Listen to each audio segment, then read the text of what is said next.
Okay, we've talked about carbohydrates and we've talked about lipids already. Now we're going to talk about proteins. The carbohydrates and lipids are also made out of carbon, hydrogen, and oxygen atoms, but proteins, in addition to these atoms, are also made out of nitrogen. And when we break down proteins, we're going to produce nitrogenous waste. And it's going to be our kidneys in our urinary system that are going to get rid of this nitrogenous waste. The functions of our proteins are just too diverse to list and be complete, so here's just a sampling. Our proteins act as catalysts or enzymes. We have structural proteins in our body. We have some proteins that carry oxygen, like hemoglobin, contractile proteins, like our muscles. Some proteins act as buffers. We have proteins that are antibodies, and then some of our hormones, most of our hormones are proteins. We have some hormones that are made of lipids. Okay, when we make our proteins, they're made of amino acids, and we have 20 different amino acids that are found in nature. And amino acids are quite complex. On one side of an amino acid, we have an amine group, and this is what an amine group looks like. And on the other side, we have a carboxyl group. This is what a carboxyl group looks like. And they are the two important functional groups in amino acids. On the top of an amino acid, we're going to see a picture in a little bit, we have this thing called an R group, and each R group distinguishes each amino acid from the other amino acid. So when we add the amino acids together to actually form a protein, when we're adding one amino acid to another amino acid to amino acid, before we get this big long thing called a protein, what we're doing is we're producing these things called a polypeptide chain. But once we make a protein between each amino acid, we form this thing called a peptide bond. And a peptide bond is just a covalent bond, but we call it a peptide bond when it's between two amino acids. So these are our amino acids. Here is a generalized structure of an amino acid. We have this central carbon atom and a little hydrogen hanging off the bottom. But this is our amine group on this side. It's backwards from the last slide when we had the NH2. But this is our amine group, and here's our carboxyl group. This is an organic acid group, and that's why we call it an amino acid, because here's the amine group, and here's the acid group, the carboxyl group. And so the only way that each amino acid differs from the other, we have 20 amino acids, is this thing called an R group. Here's glycine, and here's aspartic acid. All this is the same. Aspartic acid and glycine, they both have an amine group, they both have a carboxyl group, a centralized carbon atom, and these hydrogens down here, but they differ from one another in these things called R groups. This R group is going to differ from this R group. And if we look at the next amino acids, lysine and cysteine, they're all the same down here, but they vary in these things called R groups, and these R groups are going to determine how each amino acid reacts with other amino acids as well. But if we're going to link these amino acids together, if we link lysine to cysteine, we're going to have a dipeptide, two little amino acids hooked to one another, and we'll link this carboxyl group to this amine group. And what we would do is we would form a covalent bond between the two, and when we're adding them together, it's a synthesis reaction, and specifically it would be a dehydration synthesis reaction, and so we would be releasing water to the surroundings. We would lose this hydrogen in this hydroxyl group, so we would form a water molecule and we would release that, and we would form a covalent bond between these two amino acids. It's always going to be covalent because we've got carbon atoms here, and anytime we have carbon, we're going to form covalent bonds. That's going to be a given, and it's going to be a covalent bond, and because it's between two amino acids, we just call that covalent bond a peptide bond. So this is showing you two amino acids, and here's the carboxyl group, and here's an amine group, and we're taking this hydroxyl group, this hydrogen, and we're going to take them and we're going to release them in this direction here. If we're adding these together, it's dehydration synthesis. We're releasing this water into the surrounding, and here it shows you very specifically the covalent bond. It's going to be between this carbon atom and the carboxyl group, and this nitrogen atom and the amine group. So when we have these amino acids linked together, it's not just going to be a carbon backbone. It's going to go nitrogen, carbon, carbon, nitrogen, carbon, carbon, nitrogen. It's going to be a really strange setup. But this amino acid and here's our other amino acid, and we'll have a big chain, a long chain of amino acids after we get done. But here's the peptide bond here, and here's the covalent bond. So our peptide bond is a covalent bond in this carbon backbone here. Now if we're going to break apart this dipeptide, it'd be a hydrolysis reaction. We'd take water and we'd cleave it in there. It would require water, and we'd break these amino acids apart. That's what we do during digestion. Now when we look at proteins, proteins are actually very large. It's not just two amino acids put together. We have different structural levels of proteins. And our first structural level is primary structure of proteins. And all proteins have this structure, primary structure. It's the linear sequence of amino acids, and it's determined by your DNA. Your DNA has genes in it, your genes, and your genes give us directions on how to make our proteins. And those genes will say add this amino acid after the next amino acid after the next amino acid after the next amino acid. And that's your primary structure of each protein. So every protein that's made in your body has a primary structure. Every single one. One amino acid after the other after the other. Now when it comes to the secondary structure, as soon as the amino acids are linked together by peptide bonds, they will start to coil, or they might pleat, or in certain regions they'll coil and then they'll start to pleat. When they do that, when they start to form a helix or a beta pleated sheet, we say that protein has secondary structure.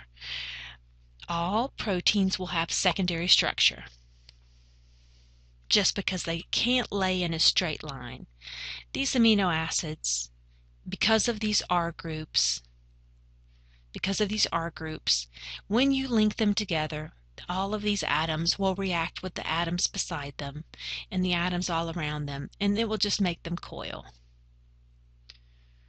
So all proteins have secondary structure. Some proteins, after they form their secondary structure, will start to form a globular structure. They'll start to coil over on themselves, not coil over, glob up on themselves. If they form a big glob, we say they have tertiary structure. Not all proteins have tertiary structure. Some other proteins may have quaternary structure. To have quaternary structure, you have to have two or more different polypeptide chains that come and join together. They have to be different polypeptide chains joining together to have quaternary structure. So here's a picture of primary structure. Here's one amino acid linking with the next, and you know they're linking together when you have this right here. This is the carboxyl group of one joining with the amino group of another. So here's the peptide bond right here between the two. Here's the peptide bond between the two. So we know when one ends and another begins when you see the carboxyl and the carbon and the nitrogen coming. So this is the the primary structure. And then when it starts to coil, we know we have secondary structure, or here it shows the beta pleated sheet. This is secondary structure. Now if it looks like a big glob, this is tertiary structure, and it's showing you in here that this tertiary structure also has secondary structure, and it's superimposed within that tertiary structure. Now over here we have quaternary structure. This is what hemoglobin looks like, and in hemoglobin it has four different polypeptide chains. Here's one polypeptide chain, here's another one over here, and here's another one, and here's another one. So it's like four different proteins in this one protein. This is hemoglobin, and it has four different polypeptide chains. This tan one, this orange one, this orangish one, and this brown one. So hopefully I can click on this and you'll be able to watch this YouTube video. Not sure, I've never tried this. Proteins are polymers constructed from the same set of 20 different amino acids. The primary structure is the specific sequence of amino acids specified by the gene. In the secondary structure, portions of the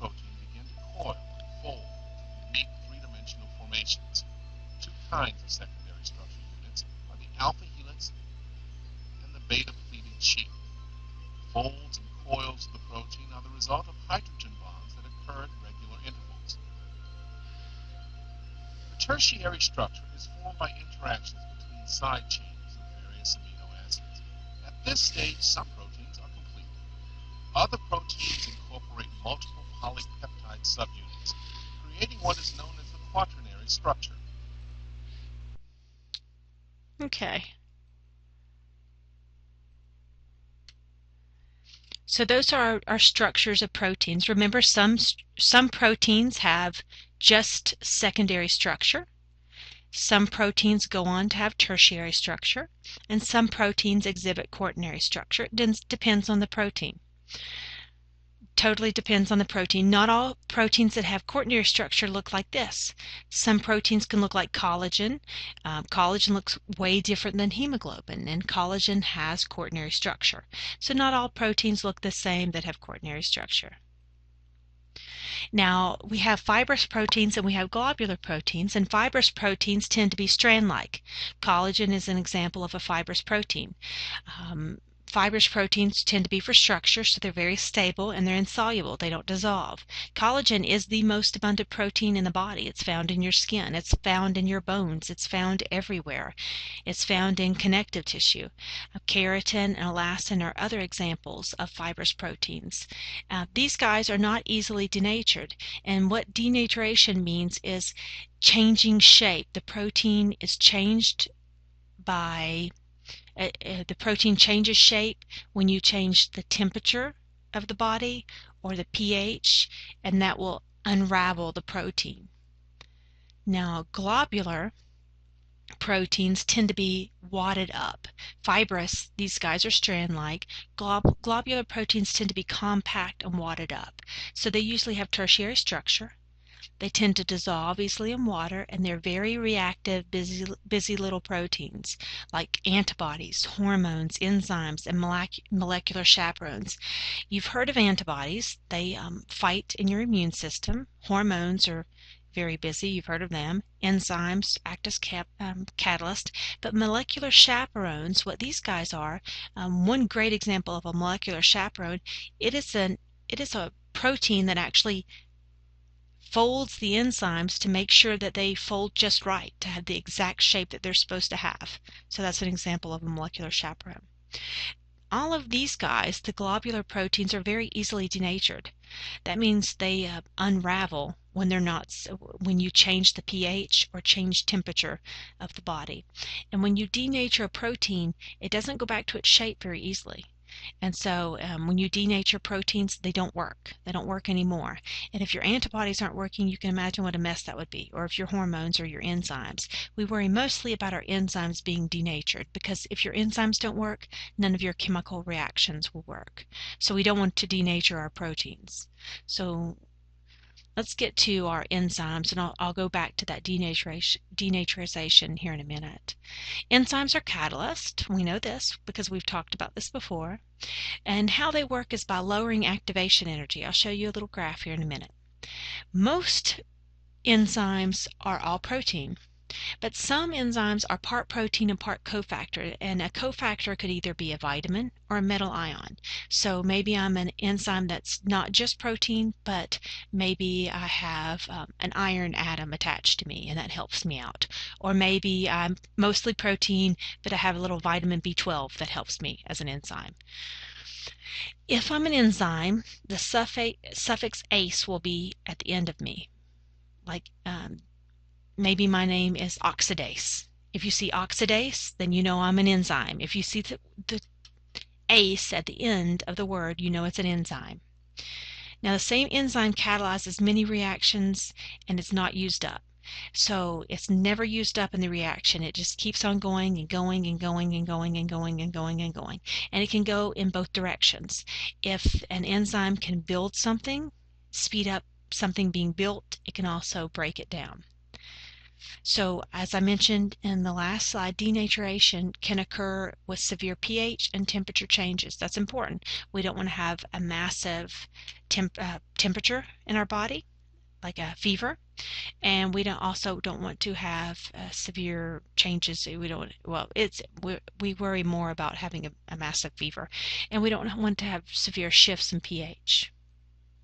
So here we have an enzyme. It's a functional enzyme. Here's an enzyme, and it has a globular shape. So this is a tertiary enzyme. And enzymes, a tertiary protein, enzymes have a region called an active site. And the active site is the area that is going to react with what's called a substrate, whatever the enzyme is going to interact with and speed up. So this active site of the enzyme is going to interact with the substrate. If we were to give you a high fever or change the pH of the body, it would unravel or denature this enzyme, change its shape. Look what it does to the active site. It changes this location of these three little atoms here, this active site, to where they can no longer interact with the substrate. And if the enzyme doesn't work, the chemical reaction isn't going to work. So denaturing an enzyme is going to render it inactive. It's not going to be able to work. Therefore, the chemical reaction is not going to be sped up, and it's not going to work anymore. So we don't want to denature our enzymes. A lot of times if you denature an enzyme, you're not going to be able to get it back into the right shape again. A good way to think about denaturing an enzyme, if you take a raw egg, if you take an egg white, you know what it looks like. It's see-through, and it's very viscous, slippery, and it's see-through. If you cook that egg white is albumin. That's a protein. If you heat it up, that protein turns white, and you can't ever get it to go back to that slippery, see-through, viscous. You turn it viscous material. You turn it into a solid, white, good substance to eat, right? But it can never go back. You have denatured that protein albumin when you turn up the temperature on it. And you turn it into a solid substance. That's I love to eat that stuff. But anyway, that's denaturing a protein right there, albumin. Okay. Now, here's another. This is showing you how enzymes work. Say we're going to speed up adding these two amino acids together. This would be a dehydration synthesis reaction. Here we have our active site, and we have our amino acids. We're going to take these amino acids and we're going to put them in our active site, and we're going to speed up. We speed up the getting together. Here's our water escaping, and we form this peptide bond, and we release it, and it just shows how our enzyme's not used up in this reaction. And this enzyme can catalyze many reactions over and over again, and can spit out many dipeptides over and over again. The enzyme's never used up in the reaction. This is what I wanted to show you before about activation energy. How do enzymes speed up chemical reactions? If you're asked that question, the easiest way to know, what happens? How do enzymes speed up chemical reactions? They lower the activation energy. That is the quickest and easiest answer. They lower activation energy. And what activation energy is the amount of energy required to make a chemical reaction spontaneously occur. And if you want to think of it this way, if you saw a little bear pushing this ball up the hill. Now the ball, when it reaches the top of the hill, it's automatically going to roll down this hill. But you have to get it to the top of the hill for it to automatically roll down. That's like a chemical reaction. For chemical reactions, there's a certain amount of energy that you have to put into the chemical reaction for it to automatically occur. That amount of energy is called the activation energy. If you have a non-catalyzed reaction, if you have a reaction where there is no enzyme present, it requires a lot more activation energy. There's a lot more energy it's needed for that chemical reaction to automatically occur. However, down here we have an enzyme catalyzed reaction. If an enzyme is present, it requires a lot less energy for that reaction to automatically occur. So that's how it happens. If you have an enzyme, how do enzymes speed up chemical reactions? They lower activation energy. Plain and simple. So that does it for the end of our proteins.